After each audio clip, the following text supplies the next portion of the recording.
Hello students, today I am going to start our next topic of the coordinate geometry. Okay, in the previous video I have well discussed about the distance between the points and on the basis of the problem. Okay, today I am going to just describe about your new topic. Your first topic is the collinearity. Okay, what is the collinearity? My first topic is collinearity. Okay,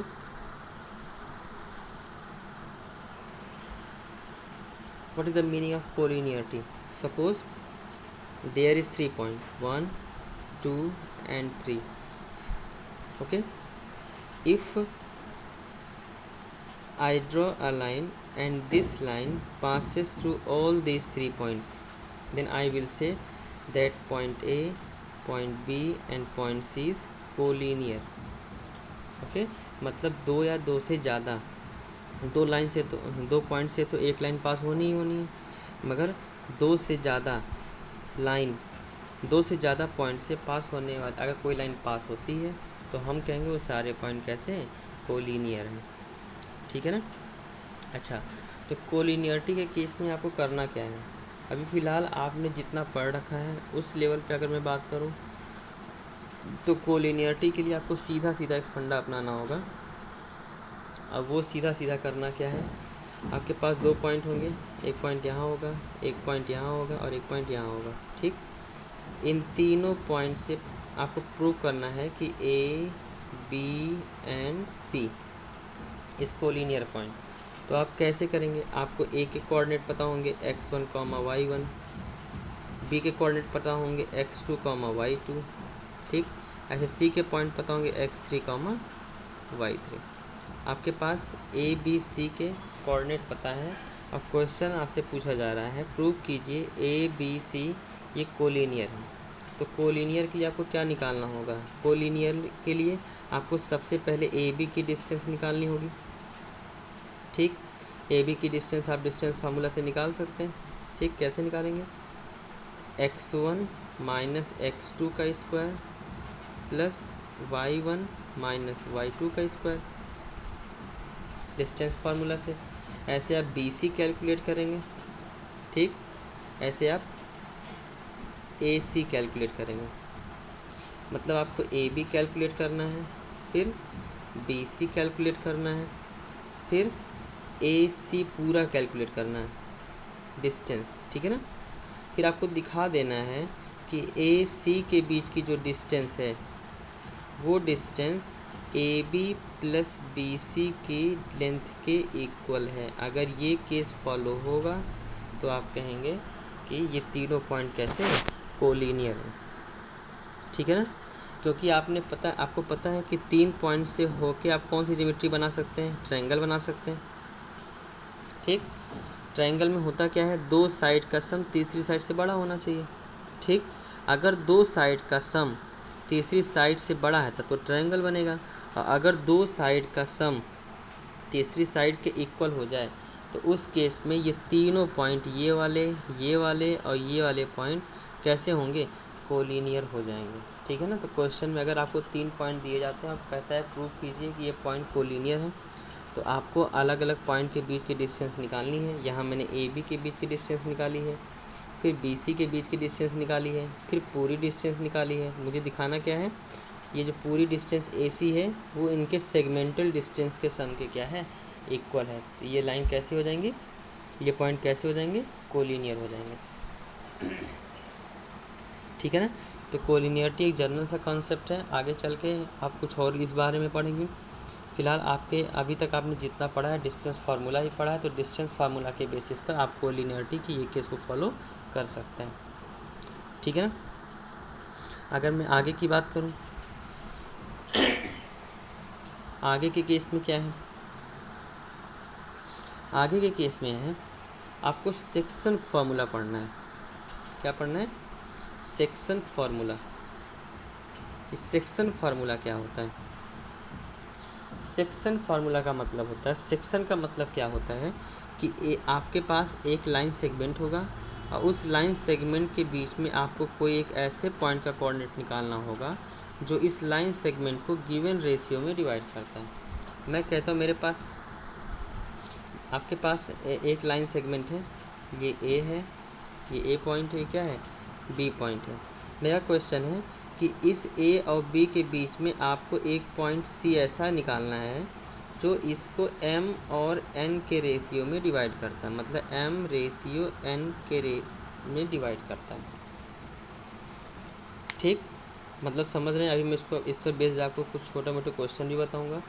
ठीक, चलिए निकालते हैं। मैं कहता हूँ ए के coordinate क्या है x1, y1, अब बी के कोऑर्डिनेट क्या है x2, y2।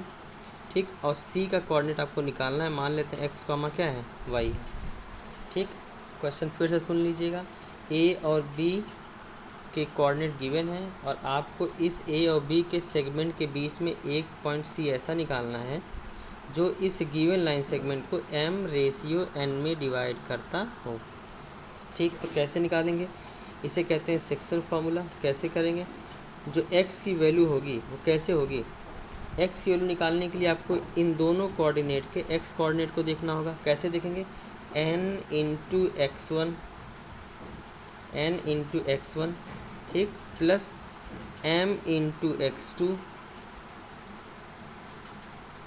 Upon m plus n, ये तो आपके x कोऑर्डिनेट आ जाएंगे। ठीक ठीक, ऐसे y के लिए करना है, y is equal to n into y1, मतलब इसके जस्ट अपोजिट वाला लेना है n इंटू y1। ऐसे ही m into y2, m into y2 upon क्या m प्लस n। ये जो दोनों फार्मूले मैंने लिख रखे हैं ये क्या हैं, सेक्शन फार्मूला। ठीक है, तो सेक्शन फार्मूला क्या है फिर से मैं लिख देता हूँ। सेक्शन फार्मूला का मतलब है अगर आपके पास दो पॉइंट हैं x1, y1 और दूसरा पॉइंट है आपका x2, y2। ठीक, इसके बीच में आपके पास एक कोऑर्डिनेट है x, y और ये इसको m और n के रेशियो में डिवाइड करता है।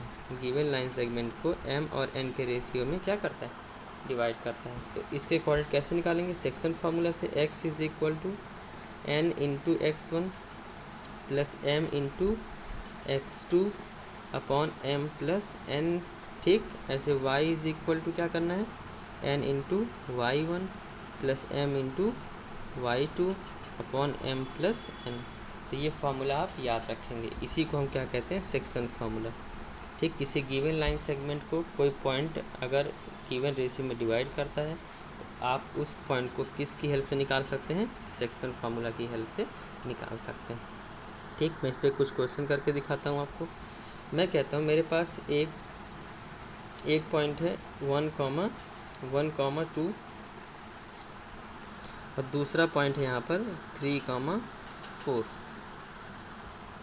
ठीक, इन दोनों लाइन सेगमेंट को हमने जोड़ दिया। अब मैंने कहा एक पॉइंट सी के कोऑर्डिनेट निकालिए। ये ए पॉइंट है, क्या है बी पॉइंट है।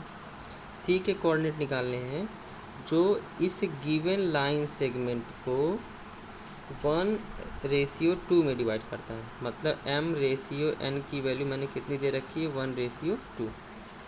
ठीक, तो आप निकाल सकते हैं। मान लेंगे उसका कोऑर्डिनेट क्या है x, y। तो x निकालते हैं, x कैसे निकालेंगे, 2 इंटू इसका x coordinate 2 into 1 plus 1 into कितना 3, सेक्शन फॉर्मूला मैंने आपको बताया, अपॉन 1 प्लस 2। ठीक, ऐसे y कोऑर्डिनेट निकालेंगे, कैसे निकालेंगे, 2 into 2 plus 1 into 4 upon 1 plus 2। ठीक, तो यहाँ से x की वैल्यू कितनी आएगी, 2 इंटू 1 कितना होगा 2 और 3 कितना हो गया 5/3। ऐसे y कोऑर्डिनेट कितना हो जाएगा, 2 इंटू 2 कितना 4 प्लस 4 8 कितना हो गया 3। तो आपका कोऑर्डिनेट कितना हो गया x, y की अगर मैं बात करूँ तो x, y कितना हो जाएगा 5/3, 8/3 हो जाएगा। ठीक है ना, इसे हम क्या कहते हैं, सेक्शन फार्मूला कहते हैं। ठीक, इस पर कुछ और भी क्वेश्चन कुछ टाइप के पूछे जा सकते हैं। जैसे आपसे कहा जाएगा आपके पास एक पॉइंट है 3, 4। ठीक, और एक पॉइंट है आपका 5,4। आपसे कहा जाएगा इस गिवन लाइन सेगमेंट को एक्स एक्सिस या वाई एक्सिस, मैं एक्स एक्सिस की बात करता हूँ, एक्स एक्सिस किस रेशियो में डिवाइड करेगा। तो आपको पता है एक्स एक्सिस अगर डिवाइड करेगा तो वहाँ पर वाई कोऑर्डिनेट क्या होगा, 0। तो एक्स कामा क्या कर देंगे, 0 कर लेंगे। और इसको क्या मानेंगे, हम मान लेंगे ये जो एक्स एक्सिस है इसे लैम्डा रेशियो 1 में डिवाइड करती है। आपको ऐसे ही करना, ठीक, लैम्डा रेशियो 1 में डिवाइड करती है। तो आप पहले देखिए यहाँ पर आपको वाई कोऑर्डिनेट पता है, तो वाई कोऑर्डिनेट के लिए पहले सेक्शन फार्मूला आप लगा लीजिए। जो कोऑर्डिनेट आपको पता हो उसके सेक्शन फार्मूला आप लगा लीजिए। यहाँ पे वाई कोऑर्डिनेट क्या है, 0, ठीक, इज इक्वल टू क्या करेंगे, 1 × 4 प्लस लैम्डा × 4, ठीक, अपॉन लैम्डा प्लस 1। इसको सॉल्व करके लैम्डा की वैल्यू निकाल लेंगे। तो अगर क्रॉस मल्टीप्लाई कर देंगे तो क्या हो जाएगा, 4 plus lambda × 4 is equal to क्या आएगा, 0। तो यहाँ से लैम्डा की वैल्यू कितनी आएगी, -1 आएगी ना। अच्छा, माइनस से कुछ लेना देना नहीं है, यहाँ पर आपको पता चल गया है कि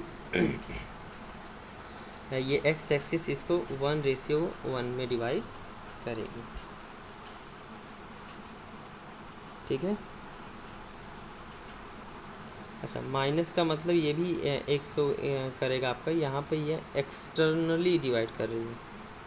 अगर ये लैम्डा की वैल्यू माइनस में तो किस में डिवाइड करेगी, एक्सटर्नली। फ़िलहाल आपका एक्सटर्नल केस नहीं है, इंटरनल का केस है। आपको ऐसे ही सारे क्वेश्चन करने होंगे, ठीक है ना। Thank you so much.